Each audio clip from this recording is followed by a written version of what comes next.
베드로전서 3장 1절에서 7절까지를 보겠습니다. 신약성경 베드로전서 3장 1절에서 7절까지 신약성경 380페이지에 있습니다. 베드로전서 3장 1절에서 7절까지 말씀,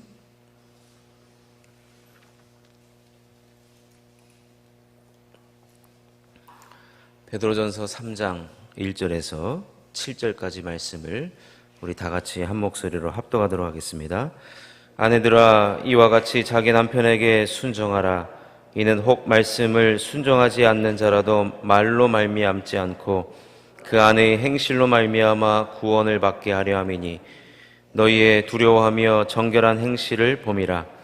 너희의 단장은 머리를 꾸미고 금을 차고 아름다운 옷을 입는 외모로 하지 말고 오직 마음에 숨은 사람을 온유하고 안정한 심령에 썩지 아니할 것으로 하라.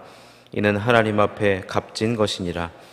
전에 하나님께 소망을 두었던 거룩한 부녀들도 이와 같이 자기 남편에게 순종함으로 자기를 단장하였나니, 사라가 아브라함을 주라 칭하여 순종한 것 같이 너희는 선을 행하고 아무 두려운 일에도 놀라지 아니하면 그의 딸이 된 것이니라.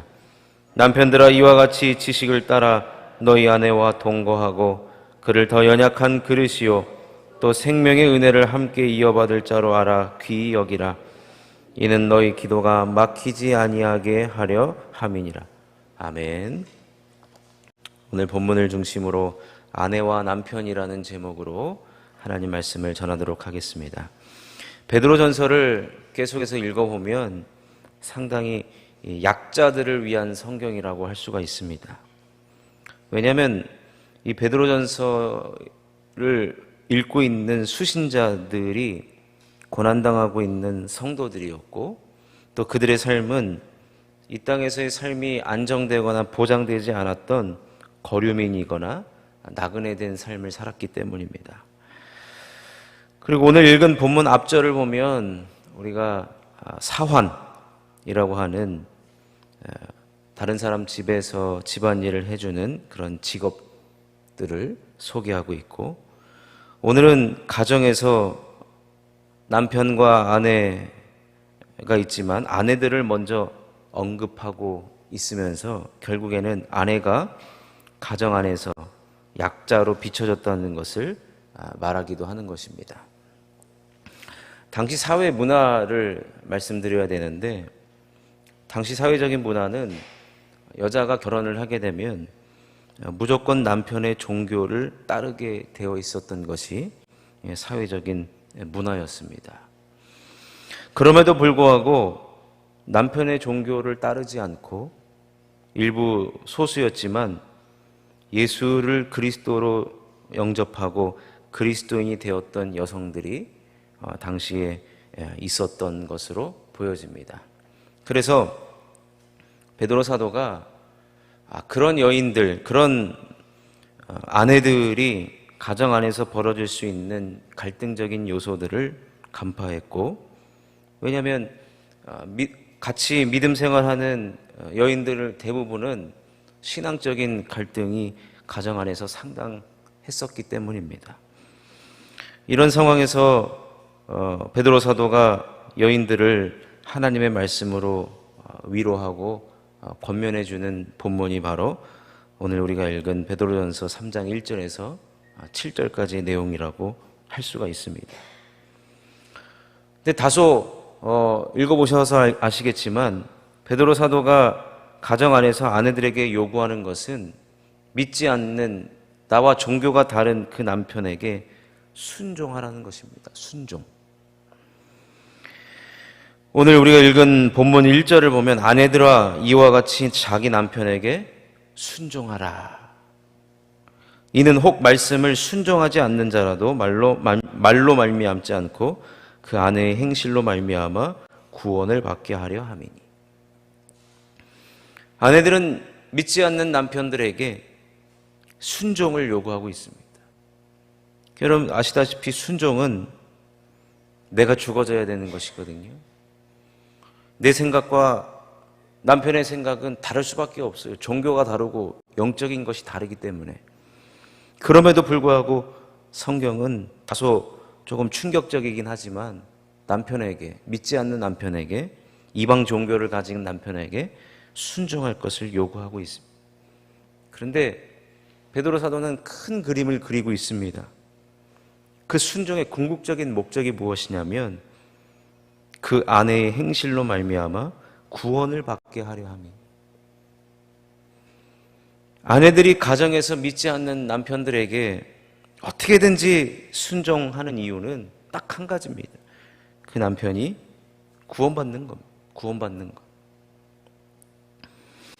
2절 말씀을 보면 너희의 두려워하며 정결한 행실을 봄이라. 여기서 말한 너희는 아내들을 뜻하는데 아내들이 하나님을 두려워하고 그 하나님 말씀대로 살아가고자 하는 그 정결한 행실을 믿지 않는 남편들이 보고 있다는 거예요.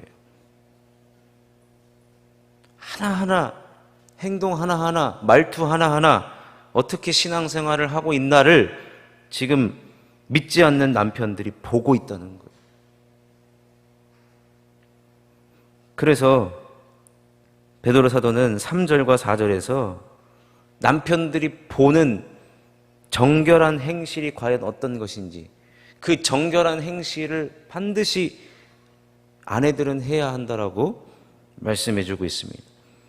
너희의 단장은 머리를 꾸미고 금을 차고 아름다운 옷을 입는 외모로 하지 말고 오직 마음에 숨은 사람을 온유하고 안정한 심령에 썩지 아니할 것으로 하라.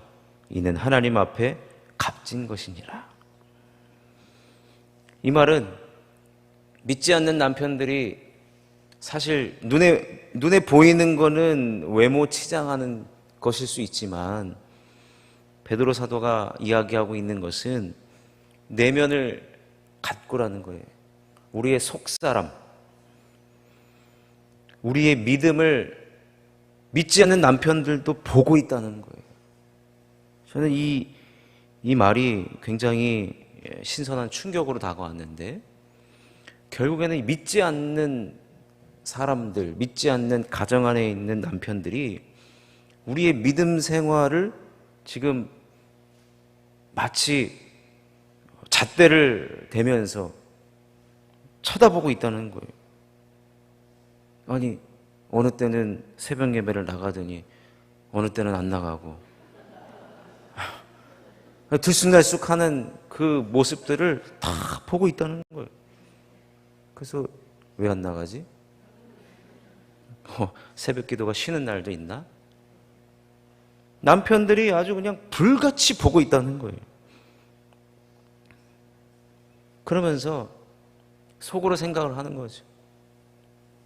믿음이 저것밖에 안 되냐고. 교회에서 저런 거 가르치냐고.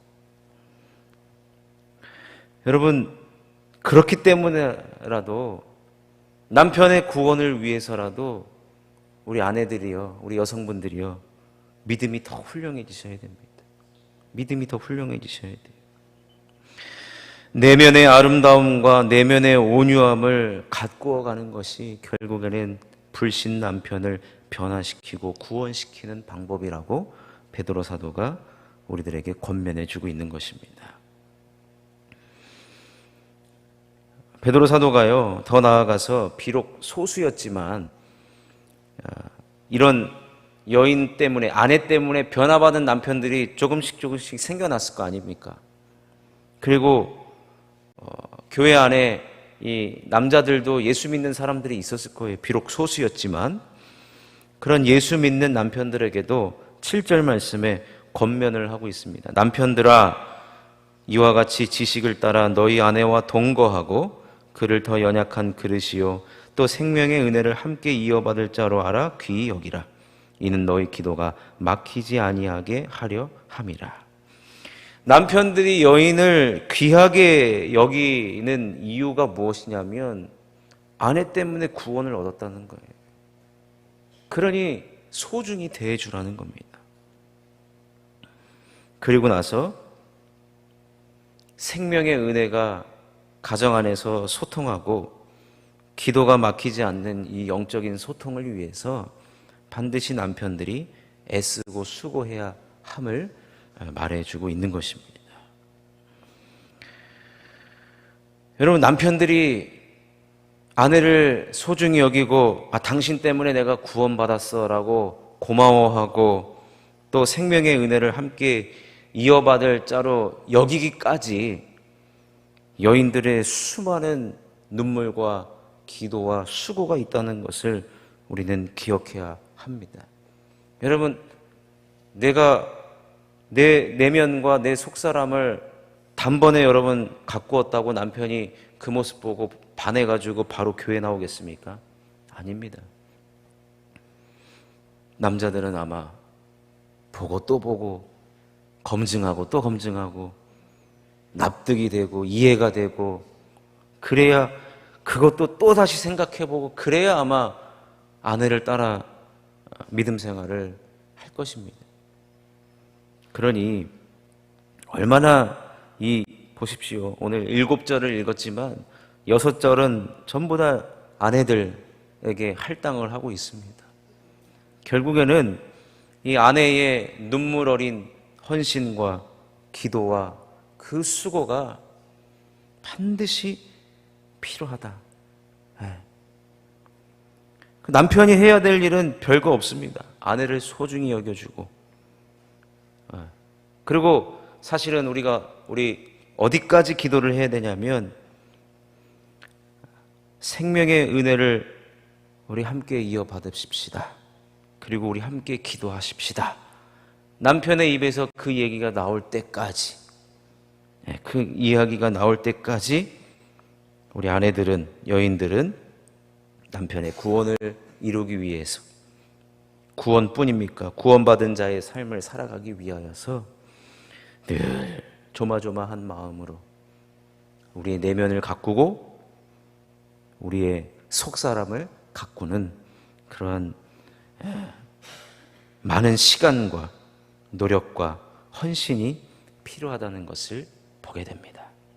그래서 베드로 사도가 6절을 할애하면서 결국에는 그 아내들을 예수 믿지 않는 남편들과 함께 살아가고 있는 그 여인들, 나와 여러분 보십시오. 내가 먼저 예수 믿고 나서 결국엔 남편을 구원했다고 칩시다. 그러면 나와 남편의 신앙적 이 레벨이 다르거든요. 이 높낮이가 달라요. 그럼 여인들은 또 뭘 해야 되느냐? 이 남편의 신앙의 수준이 나와 같아질 때까지 또 헌신과 기도와 노력이 필요하다는 것을, 사실 이 7절 남편을 이야기하고 있지만 이건 역시 아내들, 여인들을 위한 말씀이기도 합니다. 나와의 영적인 수준이 같아지기까지, 여러분 가정 안에서 아내와 남편의 이 영적인 수준이 소통이 되고 같아진다는 것은 참으로 감사한 일이죠. 그렇게 되기까지 우리 사랑하는 여인들이요, 끝까지 기도하시고 포기하지 마시고 많은 시간과 노력을 할애해서라도 남편의 구원을 위해서, 믿음의 성장을 위해서 계속해서 기도하시는 것이 우리 하나님께서 기뻐하시는 일이고, 또 하나님은 결국에는 베드로전서를 보니까 약자들을 하나님께서는 복 주시고, 결국에는 복 주시고 그들에게 힘 주시고 그들과 함께하고 계시는 줄로 믿습니다. 그러니 가정 안에서 우리 남편들을 위해서, 또 이곳에 계신 우리 남편분들은 아내를 소중히 여겨주시고 생명의 은혜를 함께 나눌 영적인 소통자로 여겨주시기를 주님의 이름으로 축원합니다. 기도하겠습니다. 하나님 아버지, 오늘 말씀을 보니 가정 안에서 영적인 소통이 이루어지는 것이 얼마나 값지고 귀한 일인지 말씀을 통하여서 깨닫게 하시니 감사합니다. 아내와 남편 누구의 헌신이 필요하든지 한지는 알 수는 없습니다만 믿음의 연약한 자를 위하여서 기도해 줄 수 있는 성숙한 우리 모두가 되게 하여 주시옵소서. 하나님, 오늘도 귀한 성전에 나오면서 하나님 앞에 11조 예물을 드립니다. 구별하여 드리는 이 귀한 예물을 주님께서 기뻐 받아주시고 복이 쌓을 것이 없도록 주님께서 축복하여 주시옵소서. 특별히 우리 자녀들을 위하여 많은 분들이 기도하고 있습니다. 수능을 앞둔 우리 자녀들을 하나님 기억하여 주시옵소서. 이제 얼마 남지 않았습니다. 원하는 대학의 문이 활짝 열어지는 우리 자녀들에게 열린 문을 허락하여 주시옵소서. 우리 세대의 모든 수능생 자녀들을 주님이 축복하여 주시옵소서. 또 하나님, 아버님의 건강을 위하여서 또 사랑하는 자녀가 하나님 앞에 나와 기도합니다. 주님께서 모든 특별히 질병으로 인하여서 어려움 당하지 않게 하여 주옵시고, 또 하나님 모든 교구마다 새 영토 확장을 위하여서 기도하며 전도하고 있습니다. 하나님께서 은혜를 베풀어 주옵시고 주님께서 놀라운 열매로 함께하여 주시옵소서. 모든 드려지는 예물들 1,000번째 예물에 이르기까지 주님께서 모든 기도의 제목을 이 시간 아뢰을 때에 응답하여 주옵소서. 복된 길로 인도하여 주옵소서. 도장 찍어 주시옵소서. 결제하여 주시옵소서. 주님이 도와 주시옵소서. 질병도 떠나가게 하여 주옵시고, 자녀 문제도 해결되게 하여 주옵시고, 마음의 문제도 해결받게 하여 주시옵소서. 모든 상황과 환경이 하나님의 은혜로 평안함을 찾게 하여 주시옵소서. 감사드리옵고 오늘 하루도 복된 하루 되게 하여 주시기를 바라옵고 감사드리오며 예수님의 이름으로 기도드리옵나이다. 아멘. 하늘에 계신 우리 아버지, 이름이 거룩히 여김을 받으시오며 나라의 마옵시며 뜻이 하늘에서 이루어진 것 같이 땅에서도 이루어지이다. 오늘날 우리에게 일용할 양식을 주옵시고 우리가 우리에게 죄 지은 자를 사하여 준 것 같이 우리의 죄를 사하여 주옵시고 우리를 시험에 들게 하지 마옵시고 다만 악에서 구하옵소서. 대개 나라와 권세와 영광이 아버지께 영원히 있사옵나이다.